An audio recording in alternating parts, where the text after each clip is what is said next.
All right, YouTube, how you doing? Welcome back to the channel. Monday Night Football. We got the Vikings taking on the San Francisco Giants. A lot of injuries in this game. Deebo Samuel has been ruled out. Christian McCaffrey's questionable. Justin Jefferson obviously out there. Tons of guys on both sides. Those are just a couple to name sort of the most prominent there. But just keep an eye on the injury report, guys, before placing your bets on any, if you're going to ride with any of these picks, if you're going to fade the picks, or if you're going to make your own picks. Just keep an eye on the injury report. Make sure guys are ruled in, or make sure some of the guys that are questionable are in or out, that type of thing. So I just want to throw that out there before we got into the video. Obviously, another vacation video.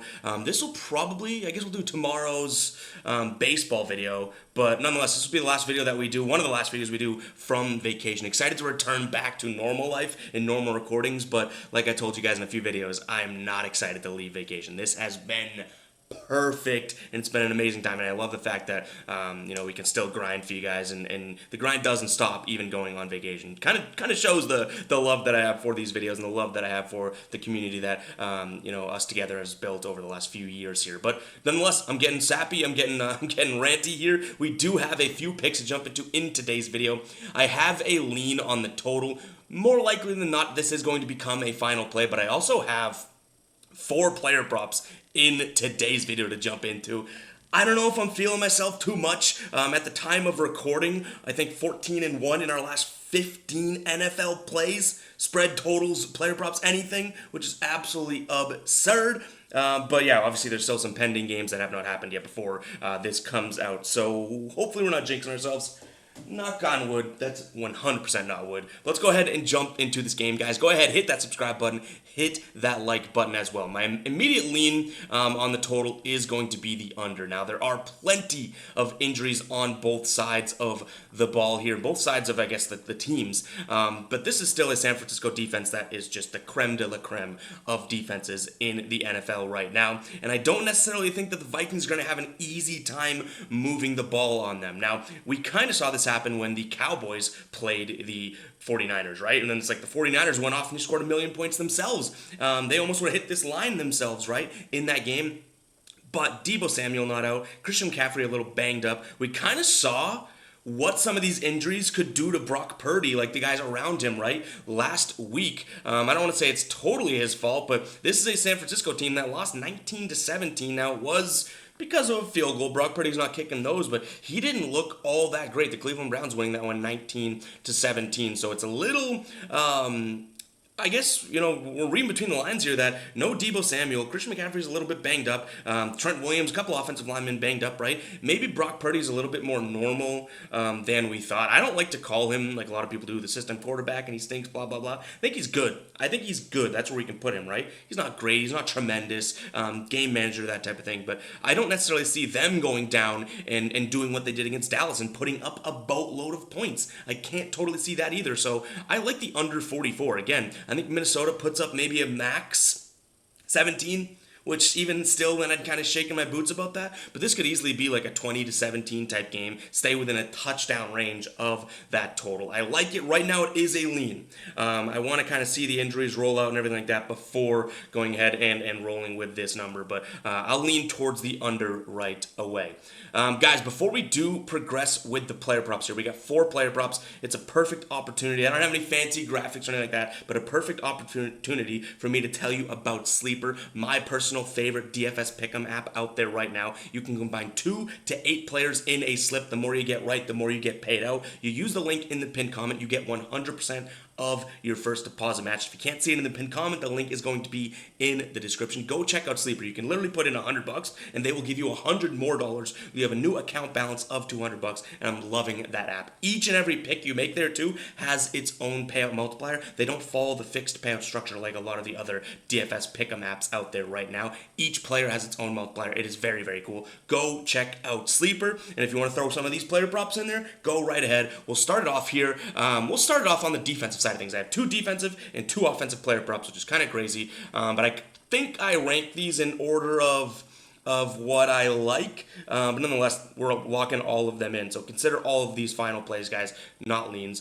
First one's going to be Josh Metellus, safety of the Minnesota Vikings, over 5.5 tackles plus assists. He's hit this in 6 straight games, so every single game this season. You're going up against a 49ers team that, as good as they are allowing plenty of tackles and assists against. No kidding, right? Christian McCaffrey running it up the middle. Love the spot for a safety that blitzes a lot like Metellus to go out there and do it. And he's averaging being targeted nearly 4 times a game as well. So if he gets targeted and he can make a tackle there on a catch or something like that, that is great news there. But I love the fact that this guy's mixing it up. He's in the blitzes. He blitzed 9 and 7 times in the last couple weeks here. So give me Metellus here over 5.5 tackles plus assists. We're looking at the other safety now, which is crazy. Now, this is a plus money play here. We're looking at Cameron Bynum over 7.5 tackles plus assists. When we look at him in a trends perspective, he's hit this in 5 of the 6 weeks this year. The only time that he didn't was in week number 3, in which he ended with 6 here. This is going to be a guy that hangs out back a little bit more, but I love the spot for if C-Mac or anyone kind of gets to that second level, this is the guy that is going to make the tackle. Again, we're not going to have Deebo Samuel. I think Christian McCaffrey is hobbled, but he's obviously going to get a lot of use, whether he's 80% or 100%. Christian McCaffrey at 80% is better than damn near everyone in the league at 100%, right? So I love the safeties in this spot. Again, this one's going to be Cameron Bynum for plus 110 odds over 7.5 tackles plus assists. Last 3 weeks, 12, 8, and 9. We love to see that. Again, plus 110 odds. I don't think I said the odds for the Metellus one. That's minus 135 over on DraftKings. All right. Now we're moving on. Those are both Vikings. We're going to go to another Vikings player prop here. We're moving on to the offensive side of the ball. And I'm looking at KJ Osborne over 3.5 receptions. Now, this is at minus 154 on FanDuel. We got it at minus 145 on DraftKings. So you're nearly 10 cents there of value in terms of positive EV. I like to see that. And this is a guy that, doesn't really, he's not the premier name. We know that. But no Justin Jefferson in this spot. I think everyone sort of jumps to the idea that, it's going to be Jordan Addison or TJ Hawkinson. Those are the obvious names, right? But this is a guy, KJ Osborne, that last game without Justin Jefferson, or even the game that Justin Jefferson got hobbled in, I guess you could say, had 4 receptions. The game before that, he had 5. In terms of his targets, that's what I like to see. He had 5 targets last game, 9 against Kansas City. And if they're going to be passing the ball a decent amount, based on potentially being down against a way better team, I like the chances of KJ Osborne reeling in 4 receptions, minus 145, like I said, over on DraftKings.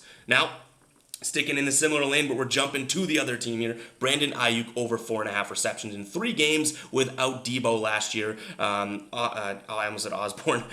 We had Deebo Samuel average 5.5 receptions. So 4 games without Deebo Samuel last year. He hit it in 3 games, averaged 5.5 receptions during that stretch. New Year's Day last year, 9 receptions on 12 targets without Deebo was the most recent game. I like this spot. Ayuk, they can mix it up a little bit more too without Deebo. They don't have to worry about Ayuk being the downfield guy or anything like that. And asking for 5 receptions from him isn't going to be all that crazy when you look at who he's going up against. Minnesota allowing the 2nd most receptions to wide receivers per game this entire season. So, we got a bunch of player props in this game. Usually we're more like 50-50 in terms of game picks and player props, but one game pick, the total leaning towards the under. Don't even know if that's going to be a final play. Probably will, but as of right now, still waiting on some injuries. And then we got 2 defensive props and 2 wide receiver props. Might be crazy.